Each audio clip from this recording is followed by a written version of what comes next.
I believe this is a typo kasi magkakasunod ho ito doon sa mga inisyuan namin na media personalities. Attorney Lotok, typo na yung affidavit mo? Typo pa yung subpoena? Hindi po. What are you typo looking at? yun. The subpoena or the affidavit? Dalawa yan eh. What are you looking at, Attorney Lotok? Subpoena, Your Honor. So the subpoena is dated November 6. Okay. is- And the affidavit also is November 6. Dalawang typo carried over. Asan yung affidavit? Hindi ko pa na... And Attorney Lontok, Yes, ma'am. maupay nga pag-abot din Mapaya hindi ko lang, ma'am. ha aton Senado. Opo, ma'am. Okay, I'd like to affirm lang yung sinabi mo kanina na nung nangyari nga itong hating gabi na interview ni Vice President sa Zoom, agad-agad in-orderan kayo, in-instruction na ng NBI na mag-imbestiga. Tama po yun. Hindi po, Your Honor. Sabado po yon, lunchtime, mayroon kaming meeting ako with the then Director Santiago. I think between 12 noon and 1 p.m. And then mayroong instruction na nanggaling kay Delta Santiago na, Jeremy, may kumakalat sa social media, may mga utterances na ginawa ang Vice Presidente. Imbestigahan natin. Since may cyber aspect ito, imbestigahan nyo na. Doon po nagsimula yun. Tama. So anong araw yon? Kasi andito sa inyong affidavit of investigation at yung sinabi ninyo na on even date, ang tinutukoy mo ba yung November 23 din? November 23, ma'am, kasi natapos ho ang Oo, live- gabing-gabi kasi yon eh, di ba? madaling araw po ng alauna, ma'am. That's right. So, nag-meeting kayo kaagad-agad? Ganun ba? Hindi, ma'am, hindi po kasi namin alam yun. Kailan kayo inutusan na mag-imbestiga? During lunchtime, nung may meeting kami ni then Director Santiago, pero iba ho ang iniimbestigahan namin krimen. Kailan kayo sinabihan ng DOJ na mag-imbestiga? Anong araw? That po? same day, ma'am. Kaya nga, after- November 23. November 23. Oo, pareho lang. Yun ang sinabi ninyo kanina nung tinatanong kayo ng counsel ng prosecution. Yan din ang nakasaad. On even date ang nakasabi sa inyong Opo. affidavit. Yes, ma'am. Okay. So, nag-umpisa na kayo. Kunento nga ninyo, 4-phase yung investigasyon. Nag-umpisa sa identification. Nagbigay kayo ng hash value. Nag-preserve kayo ng data. Pagkatapos nag-research kayo. Subsequently, sinabi mo na meron kayong open source intelligence search at natuklasan ninyo na meron palang October 18 video na press con na naman ni OVP na nasa Facebook at may mga sinasabi na naman na puputulin yung ulo. Tama ba yon yung October 18 ang nakita ninyo? That's the continuation in the analysis phase, Your Honor. Oo. Yes, Your Honor. Kasi nag-research na kayo, no? Bilang fourth phase nga ng inyong investigasyon. Tama po ba? Hindi po, Your Honor. Yun yung third phase ho, yung analysis and attribution. Sa analysis pa at attribution. So third phase. Pero bandang huli na. Ang pinagtatakahan ko, kung inutusan kayo ng November 23 na magkaroon ng investigasyon, bakit napakaaga? November 6, 2024, a subpoena was issued to ABS-CBN requiring them to submit an authenticated copy of the video pertaining to the 18 October press con. Nandito to sa affidavit ninyo, nasa page 8, number 14. Kung inutusan kayo ng November 23, ang ibig ba sabihin, November 6 pa lang, minamanmanan na si Vice President? Iniimbestigahan na siya bago pa yung Zoom conference sa Kongreso? No, Your Honor. I believe that's a typo yung date. Sorry? Kasi that's a typo, Your Honor, yung date. Kasi makikita doon yung date noong appearance ng taga-ABS-CBN, which is consistent po siya doon sa ibang initial Kailan ng ba yung subpoena. appearance? Kasi hindi ko nasusundan yung timeline ninyo eh. Parang yung November 23 yung utos, pero November 6 pa lamang may subpoena na.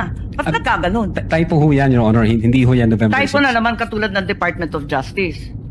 No, Your Honor. If I may refer to my notes, Your Honor. Oo, pakita mo na lang sa akin kasi nahanap ko hindi ko masundan eh. You may do so, This is Counsel. page 6, number 14 po. November 6, 2024, subpoena to ABS-CBN.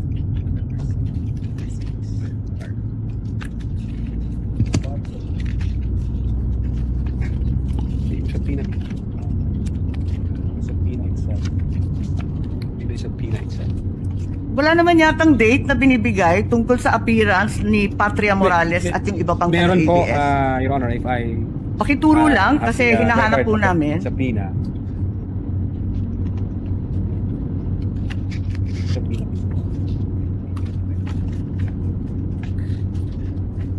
For information, the time of Senator Judge Marcos is over. Kindly. Yes, but he's still responding Of course, to the we same will wait for question the if you will responses. allow. Siya po yung matagal, hindi tayo. We're only counting your the questions that you asked, not the answer. Neither are we counting the waiting time for the witness to answer. I-check ko lang po, Your Honor, para... Kasi yung mga sumunod na meeting, doon sa page 13, sa number 30, at sa mga sumunod, yung mga tinutukoy doon, yung mga media na nandun sa Zoom conference. Hindi naman siya yung ABS na humawak ng camera noong October 18. Iba naman yung mga tinutukoy doon eh.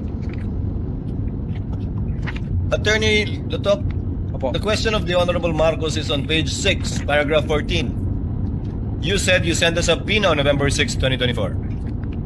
Unfortunately, because the annexes are not part of the document marked, it's not here. So, the question is quite clear. If it's a mistake, then what is the correct date of the subpoena? If I can see the real subpoena, Your Kindly Honor... talk to the mic, please. Yeah. If I can see the real subpoena, Your Honor, because the subpoena was signed by our Assistant Director for Investigation Service. As I said, unfortunately, it was not attached to your affidavit, and I doubt if it's one of those marked or pre-marked Wala. by the counsel for prosecutors. As he said and admitted earlier, he did not or they did not mark all of the annexes in your affidavit. Yes, Your Honor. If I may, check ko lang po, Your Honor, para sigurado ko. Wala sa'yo ngayon. Inaanap ko po rito. Wala nga pong annex yan eh. Wala sa annex at wala rin sa affidavit. Kasi yung mga media na tinutukoy sa ibang pahina, eh yung mga nag-interview nung Zoom conference. Dito ho yung certified true copy daw, Your Honor. If I may, Your Honor, please. Can I assist on this regard, if the court will allow? Only if you can produce a copy of the November 6 subpoena, counsel. Exactly, Your Honor. The documents are present. They are in the possession at present of the witness, Your Honor, please. They may not have been physically attached to the affidavit investigation, but they do exist in the records of the case as separate pre-marked documents, Your Honor, please. So Okay. it's here?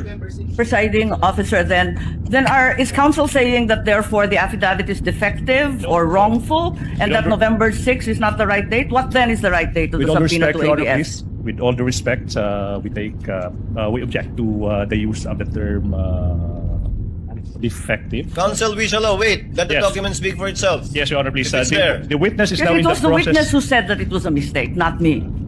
No, it doesn't make the entire affidavit of investigation defective. No, I merely said the date was wrong. All right. Because that's what he said. Yes, Your Honor.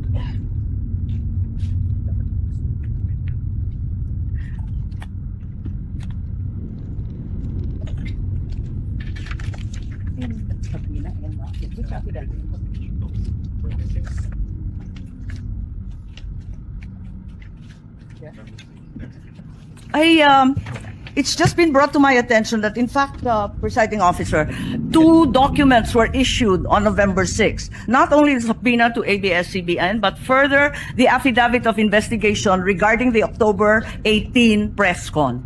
Can we please be clarified as to these 2 documents which don't seem to appear in the affidavit nor in the annexes provided? Let's first wait for the witness to answer the first question, Senator Judge Marcos. Okay. Yes, Attorney Lotok. If I may, Your Honor. Ito ho, ang subpoena, which is TICOM, yung date ho ng appearance niya is December 11. Appearance mo. Tinatanong Appearance. yung date ng subpoena. Date Attorney ng Lotok. subpoena, Your Honor, is 6th day of November 2024, which I believe this is a typo kasi magkakasunod ho ito doon sa mga inisyoan namin na media personalities. Attorney Lotok, typo na yung affidavit mo? Typo pa yung subpoena? Hindi po. What are you typo looking yun. at? The subpoena or the affidavit? Dalawa yan eh. What are you looking at, Attorney Lotok? The Subpoena, Your Honor. So the subpoena is dated November 6. Okay. is- And the affidavit also is November 6. Dalawang typo carried over.